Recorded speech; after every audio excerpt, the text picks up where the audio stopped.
Bonsoir à tous et à toutes, ravi de vous retrouver sur Gabon News pour une nouvelle édition d'information. Mais avant, les titres de ce journal. Rose Francine Rogonveuille, qui sera enterrée dans sa ville natale de Lambaréné, laisse un grand vide. Plusieurs personnalités ont tenu à lui rendre hommage à travers des témoignages. L'Observatoire national de la démocratie, dont le président Dieudonné Milama Mitogo a tenu un point de presse dans le but de lancer un appel à la communauté EFAC et mobiliser les amis et connaissances du défunt André Baobam afin de lui rendre un hommage méritant. Je vous l'annonçais déjà en titre, le président de l'Observatoire national de la démocratie, Dieudonné Milama Mitogo, s'est entretenu avec la presse nationale et internationale dernièrement à son siège sur deux questions essentiellement, à savoir la situation sécuritaire du pays avant l'arrivée de la dépouille d'André Baobam et sur la mobilisation de la communauté EFAC et amis du clan pour accompagner leurs frères jusqu'à la dernière demeure. Reportage de Justin Bétégué. Afin de rendre un grand hommage à cet illustre fils du pays, la communauté EFAC, affiliée, parents et amis à travers l'Observatoire national de la démocratie, appelle à la mobilisation pour accueillir la dépouille d'André Baobam à l'aéroport international de Léomba. Je réitère mon appel du 18 avril dernier.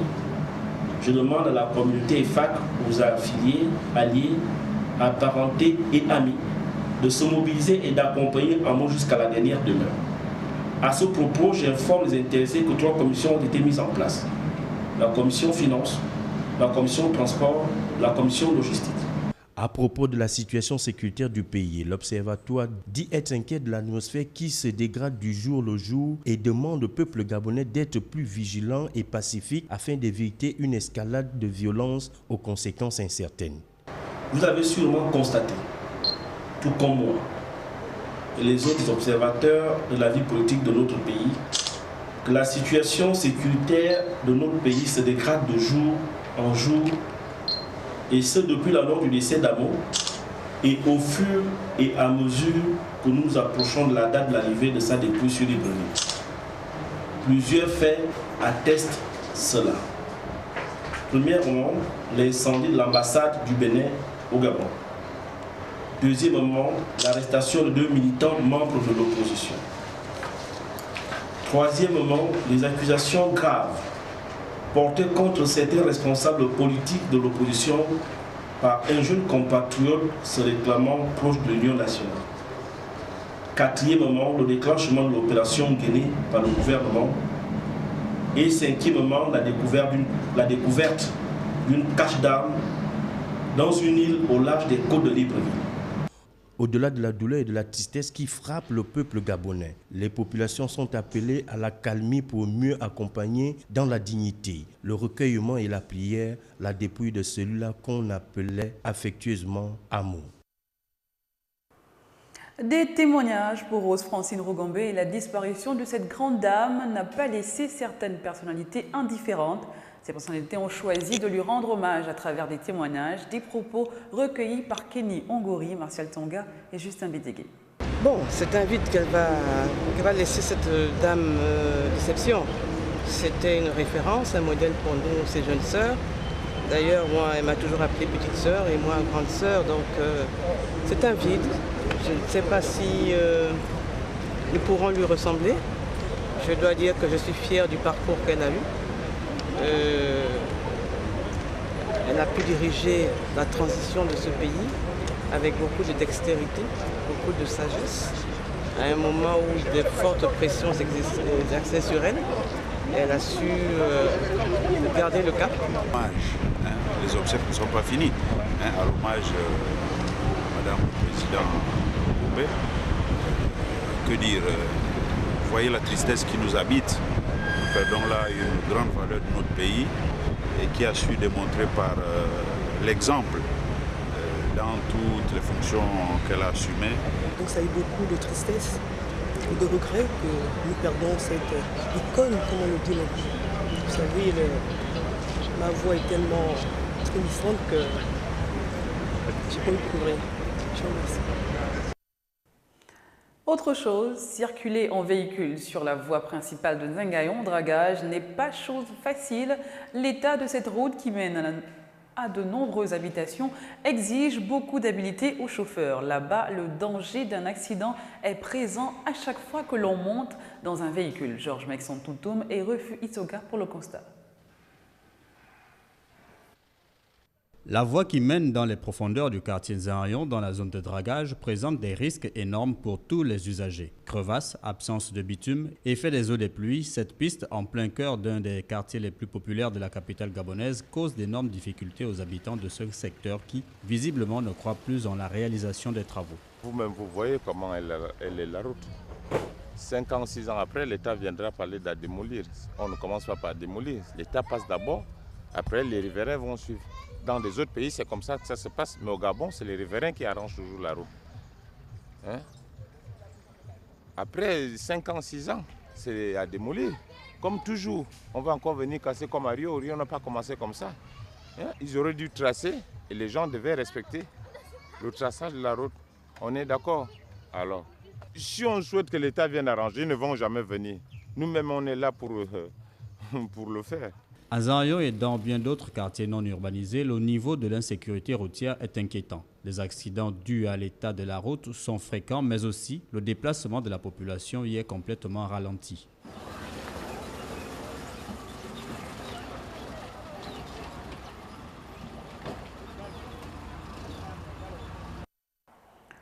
Ouvrons à présent cette page sport dans le but de préparer les boxeurs gabonais aux différentes compétitions internationales à venir.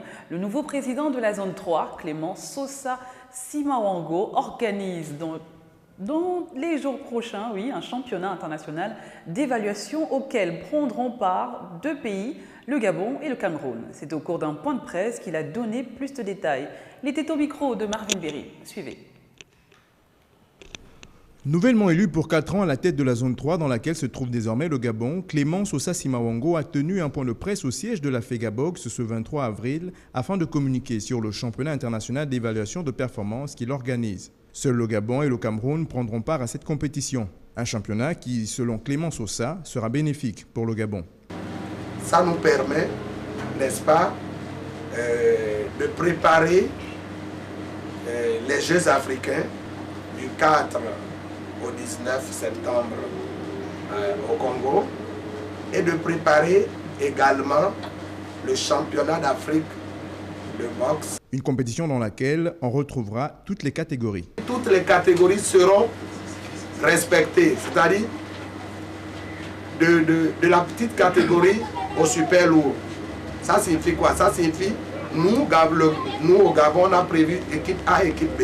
Et puis les filles aussi bosseront. Le championnat international d'évaluation de performance se déroulera du 25 au 30 avril à la salle nationale de boxe. Du football, la FEGAFOOT, Fédération gabonaise de football, a initié une activité de détente le lundi dernier après avoir organisé à Tchibanga le premier championnat national féminin, lieu choisi le pont de la Bagno où les sélections provinciales ont découvert ce bel œuvre de 520 mètres. Martial Tonga et Refu Itsoga pour les détails. C'est parce que sport rime avec développement que la Fédération gabonaise de football, après le tournoi du championnat féminin organisé dans la capitale ninoise, a initié la marche sur le pont de la Bagno à Mayumba, situé à 105 km de Tchibanga. La Nyanga ne se limite pas à Tchibanga et qu'en plus, aujourd'hui, le pôle d'attraction dans la Nyanga, c'est Mayumba. Mayumba parce que ce nouveau pont sur la Bagno qui attire tout le monde, qui attire tous les touristiques.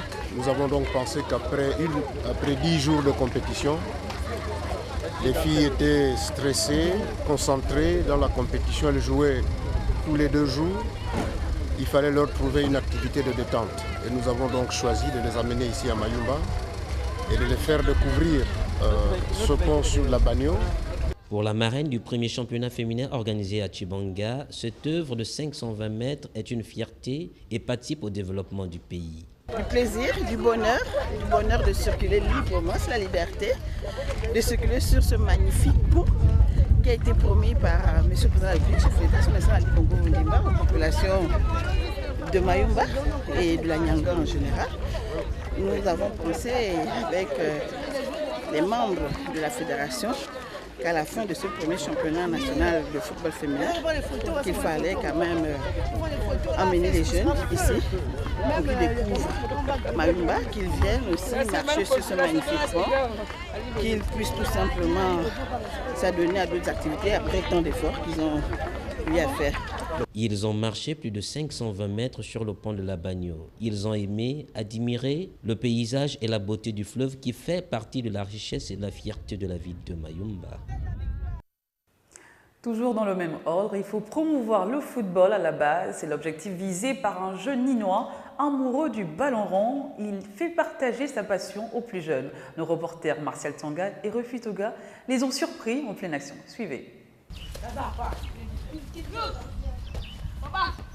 Ils sont pour la plupart écoliers élèves de la ville de Tchibanga. Le football, leur passion. Même l'ardent soleil ne les empêche pas de s'amuser, ce qui sans doute permet à l'encadreur de jouer son rôle. Nous avons constaté que dans la province d'Anyanga, chaque fois qu'une équipe monte en première division, l'année suivante, elle ne se maintient pas. Donc il faut former à la base pour pérenniser, pour maintenir les forces en présence et faire en sorte qu'il y ait une bonne relève. Parce que la relève, c'est en formant des petits comme ça, au lieu d'aller recruter des gens ailleurs qui nous exigent de l'argent pendant que nous n'avons même pas. Alors que ces enfants-là jouent pour le plaisir. Je préfère passer du temps avec eux parce que j'ai une formation d'initiateur et d'animateur de football. Former les jeunes à la base, c'est l'objectif visé par Guy Roger Pama, qui lui allie théorie et pratique. Il faut tenir compte de leur moralité, c'est des enfants qui ont de la personnalité aussi. Et il faut respecter ça. On peut les blâmer, mais savoir comment les ramener à des meilleurs sentiments. Déjà que c'est des garçons qui assimilent très bien les leçons. Donc nous faisons là la pratique, après nous allons avoir une séance de théorie où on doit leur apprendre à vivre en groupe et puis maintenir la dynamique unitaire.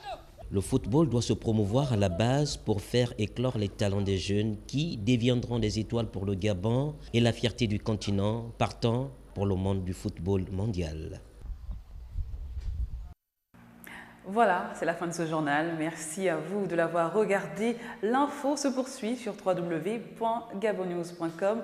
Je vous souhaite d'ores et déjà un excellent week-end et à très bientôt. Au revoir.